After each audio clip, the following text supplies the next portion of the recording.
All right, friends and neighbors, it's time now for the next video in our series on this home networking build. And this time we're going to go over the scans that I did, and then we'll review some of the choices, and I'll show you some of what we did for the installs and some of what we pulled out in preparation for our final configuration. All right, and we'll also talk about some channels and things like that. All right, so let's remind ourselves about what we were trying to do here. There were really two goals, trying to improve coverage and then also trying to improve the speed of the network.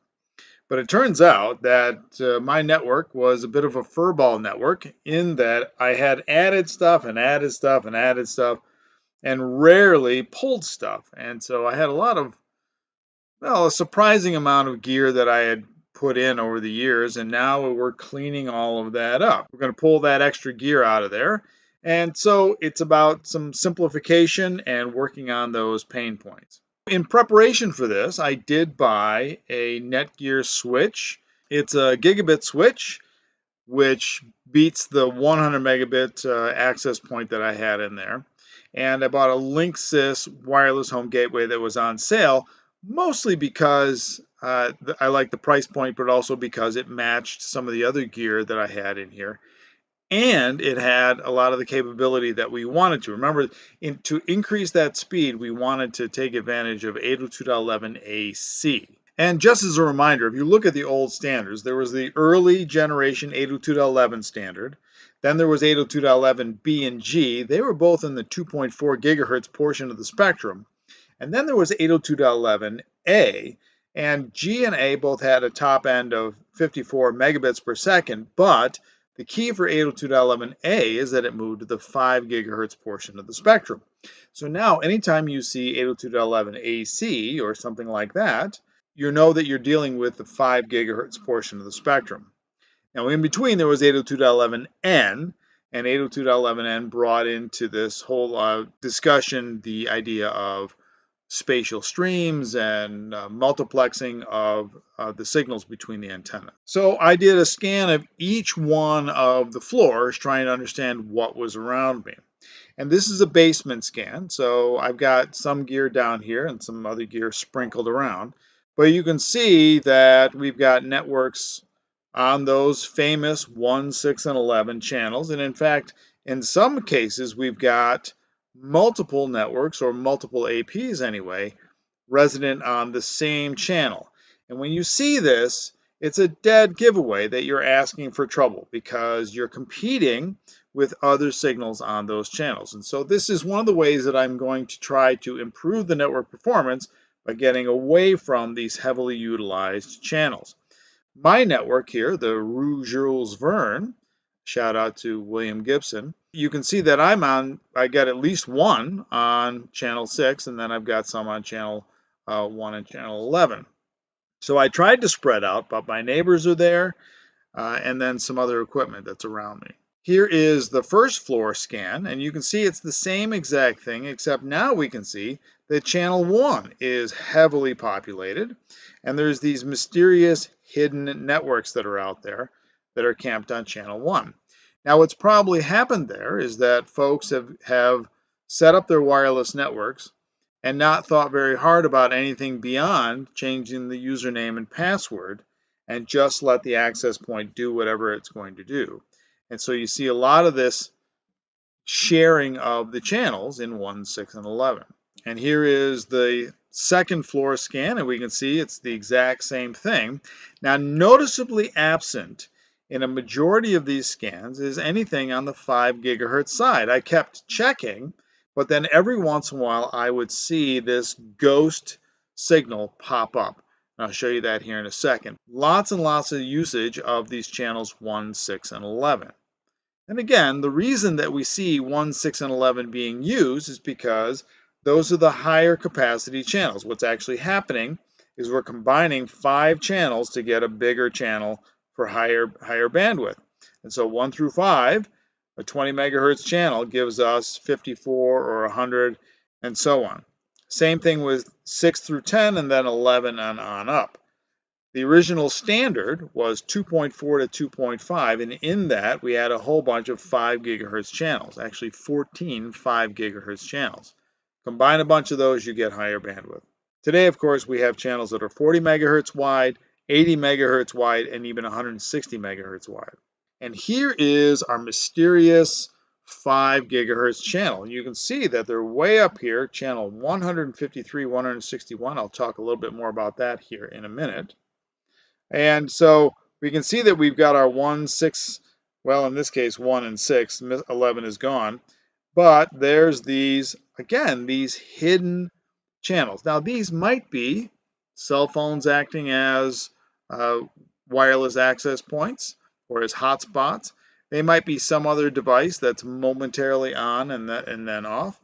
But I'm not really sure what they are. So I'm going to try and step around them. The nice thing is that for the most part, these signals that I'm fighting with are not really strong signals. So we'll talk about decibels next. So decibels. Decibels are commonly used for sound intensity. You've probably been to a really loud concert. Maybe you've got stereo speakers that have high wattage, high power. And really what that means is that you're measuring how much sound there is, or how much sound intensity, how much power there was. Now, human hearing can stand about up to 100 decibels or so, but anything above that gets really uncomfortable. Concerts, engine noises, or jet engines, I should say. But we actually use decibels to measure a whole bunch of things. And we're usually measuring, one of a couple things. The comparison between this signal and this signal, a comparison between the signal at its start and the signal at its end. So did it have gain? Did it grow? Was it amplified or did it degrade? Most signals degrade over time and distance. And so that's why most decibel readings that we deal with in wireless communications are negative, because it started off here and now it's down here. So a really good wireless signal will be minus 30 dB or minus 30 dBm. dBm because these are millivolts and milliwatts, and so therefore we're talking about milladecibels. If we're talking about radio stations and things like that, now we're talking about much higher power. But 802.11 is unlicensed and very low power. Now, the reason there are two formulas here, one is for voltage and one is for power. As voltage changes, it has bigger changes in power. So doubling the voltage results in a quadrupling of the power. Now, we also have a couple of rules of thumb when we're dealing with decibels. Plus or minus 3 dB means that you either doubled your power or you cut it in half. If you have plus or minus 10 dB, that means you multiplied it by 10 or you divided it by 10. Now, it's also additive. So if you have 3 dB and then you have another 3 dB, well, then your signal would be 4 times higher. So you doubled and then you doubled again. So when we're dealing with wireless signals that are way down at minus 80, minus 70, minus 90, those are really weak signals, and they're not usually going to step on your network, even though they might be present. So decisions.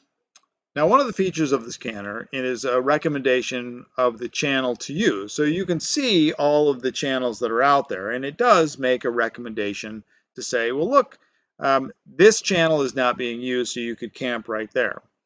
But in my case, this wasn't reflecting the 5 gigahertz spectrum. Now, if there's nobody in the 5 gigahertz spectrum, right, you can pick anything that you want. But it was a nice feature, I thought, and worth mentioning that it did make a recommendation as to a good channel to use.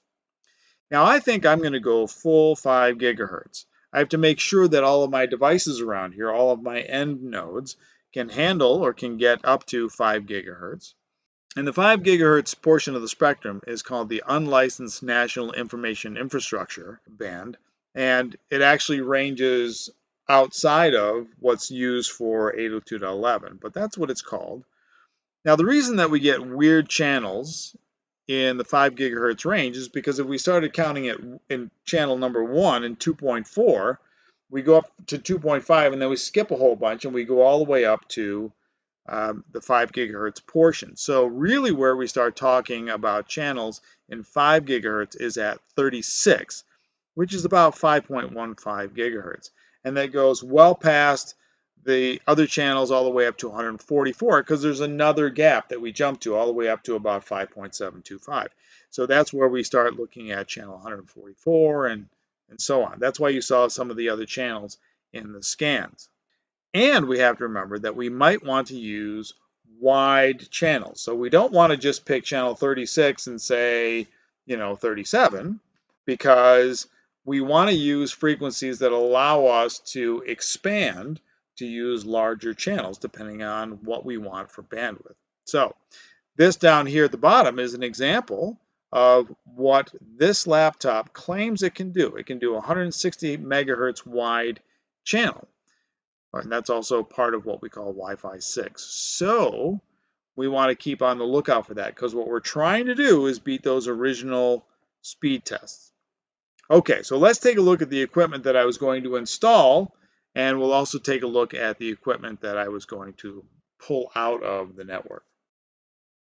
All right, now that we got the scans out of the way, let's take a look at some of the gear that I'm going to put in place of the stuff that I have here, and later on I'll show you what I pulled. So the first thing for those, the media center that's out of the way here, we're going to put this little Netgear switch in. We'll get a little closer to the camera. There we go. Okay, and this is just straight up an unmanaged dumb switch with 5 ports on it. That's it. So that's one.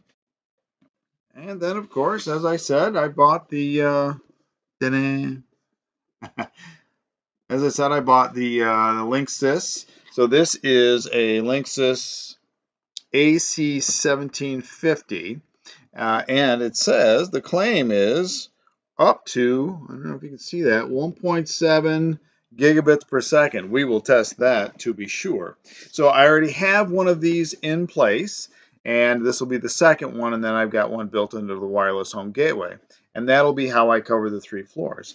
So I'll get back to you on how that works out here after I tear everything out. Okay, so this is an example of a device that I pulled out of the network.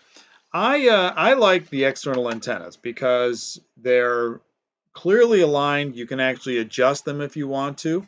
This is a Belkin, so this is kind of old. I've had this forever. And I'm not even sure if these are gigabit ports on the back, right? So I decided to pull this. I've actually got a couple of these that I pulled out of the network. I actually forgot one of them was there. The other thing that I discovered was that I did have an extra Linksys here, but the brand new one that I bought, that's the same model, also had back here a USB port. And so we might do some experimentation with some network attached storage on the access point. All right, so that's what I pulled.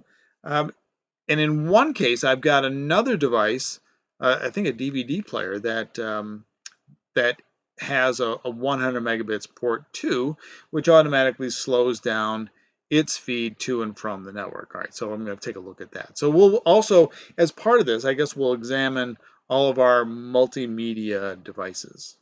Okay, we have a plan. I've actually started, doing some installs and things like that, and we'll talk about that next time.